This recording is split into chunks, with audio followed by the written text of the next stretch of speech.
Celle-ci commence par une enveloppe oubliée. Une enveloppe jaunie, coincée derrière un vieux mur, et qui n'aurait jamais dû être lue. Tout le monde pensait que l'affaire était classée. Un mystère vieux de plusieurs décennies. Un détournement d'avion. Un homme volatilisé dans la nuit. Et puis, des années plus tard, une lettre refait surface. Une lettre signée D.B. Cooper. Le 24 novembre 1971, veille de Thanksgiving aux États-Unis, un homme monte à bord d'un avion entre Portland et Seattle. Costume sombre, lunettes de soleil, attaché-caisse noire. Il a l'air calme, presque banal. Pendant le vol, il remet un mot à une hôtesse de l'air. Elle pense d'abord à un numéro de téléphone. Elle tarde à l'ouvrir. Il insiste. À l'intérieur, quelques mots simples. Il affirme avoir une bombe. Il demande 200 000 $ et 4 parachutes. Pas de panique. Pas de cris. Juste une négociation froide et méthodique. L'avion atterrit à Seattle. L'argent est livré. Les passagers sont libérés. Cooper garde quelques membres d'équipage. Puis l'avion redécolle. Direction le sud. Quelque part au-dessus des forêts sombres de l'État de Washington, sous une pluie battante, Cooper attache l'argent à son corps, met un parachute et saute dans la nuit. Il disparaît. Aucun corps retrouvé. Aucun parachute. Rien. L'affaire devient l'un des plus grands mystères criminels américains. Pendant des années, le FBI enquête. Des milliers de suspects. Des théories en pagaille. Mais aucune preuve décisive. Le nom D.B. Cooper devient presque une légende. Et puis, en 1978, quelque chose d'étrange se produit. Un homme explore une zone boisée près de l'endroit supposé du saut.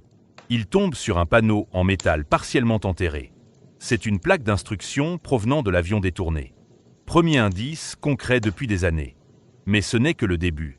En 1980, un petit garçon creuse dans le sable au bord du fleuve Columbia. Il trouve des liasses de billets en décomposition. Les numéros de série correspondent à l'argent donné à Cooper. Une partie seulement. Pas la totalité.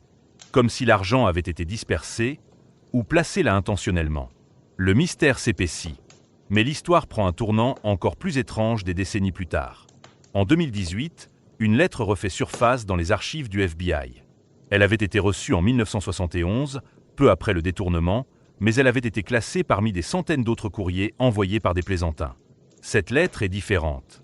Elle est signée D.B. Cooper. Et son ton est troublant.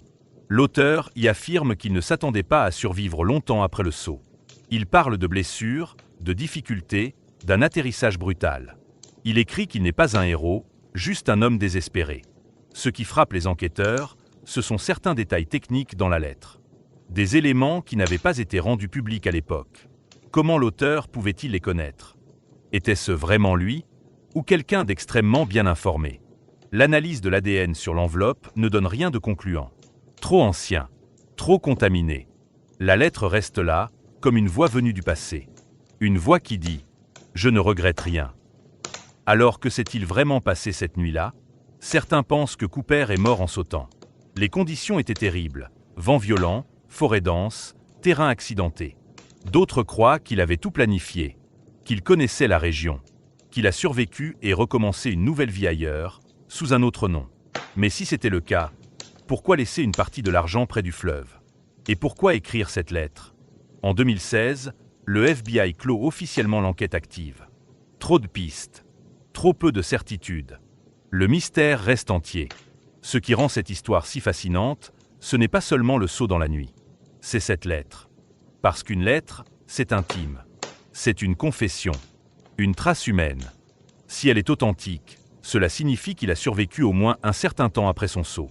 Assez longtemps pour écrire, assez longtemps pour penser, assez longtemps pour regarder derrière lui et décider de parler. Imagine un instant, un homme blessé, caché quelque part dans les bois, l'argent détrempé à ses côtés, le bruit du vent dans les arbres, et lui, écrivant calmement une lettre. Pas pour se rendre, pas pour demander de l'aide, juste pour laisser une trace. Aujourd'hui encore, personne ne sait qui était vraiment D.B. Cooper. Un criminel chanceux, un homme mort dans la forêt, ou quelqu'un qui a réussi l'évasion parfaite. Mais quelque part, dans un dossier jauni, repose une lettre signée de sa main. Et parfois, ce qui traverse le temps le plus facilement, ce ne sont pas les corps, ce sont les mots.